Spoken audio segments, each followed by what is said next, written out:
So if you want to change the world, start off by making your bed.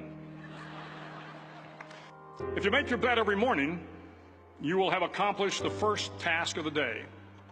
It will give you a small sense of pride, and it will encourage you to do another task, and another, and another. And by the end of the day, that one task completed will have turned into many tasks completed. Making your bed will also reinforce the fact that the little things in life matter. If you can't do the little things right, you'll never be able to do the big things right. And if by chance you have a miserable day, you will come home to a bed that is made, that you made. And a made bed gives you encouragement that tomorrow will be better. To pass SEAL training, there are a series of long swims that must be completed. One is the night swim. Before the swim, the instructors joyfully brief the students on all the species of sharks that inhabit the waters off San Clemente. They assure you, however, that no student has ever been eaten by a shark, at least not that they can remember. But you are also taught that if a shark begins to circle your position, stand your ground. Do not swim away. Do not act afraid. And if the shark, hungry for a midnight snack, darts towards you, then summons up all your strength and punch him in the snout, and he will turn and swim away. There are a lot of sharks in the world. If you hope to complete the swim, you will have to deal with them. So if you want to change the world, don't back down from the sharks. Over a few weeks of difficult training, my SEAL class, which started with 150 men, was down to just 42.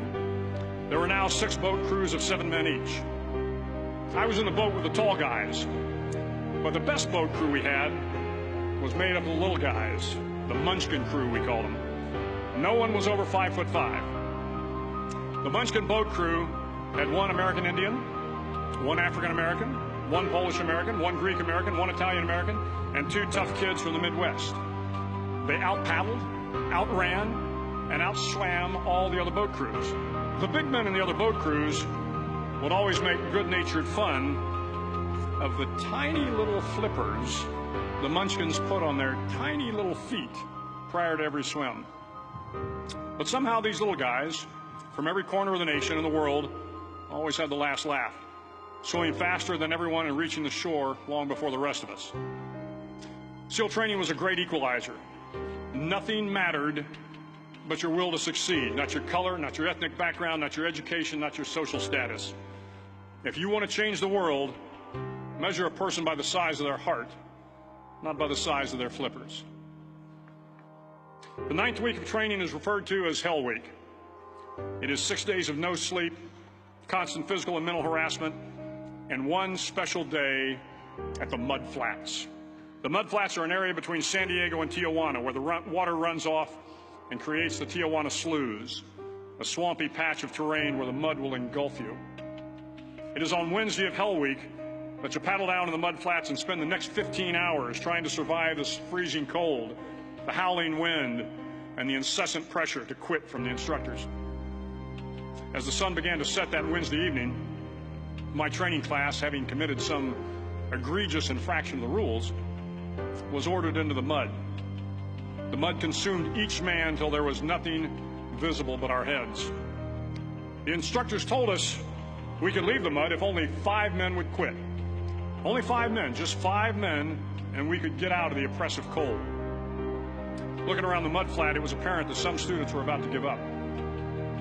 It was still over 8 hours till the sun came up. 8 more hours of bone-chilling cold.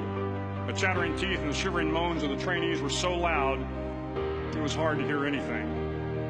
And then one voice began to echo through the night. One voice raised in song. The song was terribly out of tune, but sung with great enthusiasm. One voice became 2, and 2 became 3, and before long, everyone in the class was singing.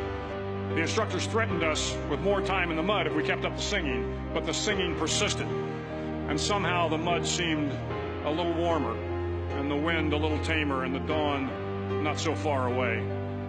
If I have learned anything in my time traveling the world, it is the power of hope. The power of one person, a Washington, a Lincoln, King, Mandela, and even a young girl from Pakistan, Malala. One person can change the world by giving people hope. So if you want to change the world, start each day with a task completed. Find someone to help you through life. Respect everyone. Know that life is not fair and that you will fail often. But if you take some risks, step up when the times are the toughest, face down the bullies, lift up the downtrodden, and never, ever give up. If you do these things, the next generation and the generations that follow will live in a world far better than the one we have today. And what started here will indeed have changed the world for the better.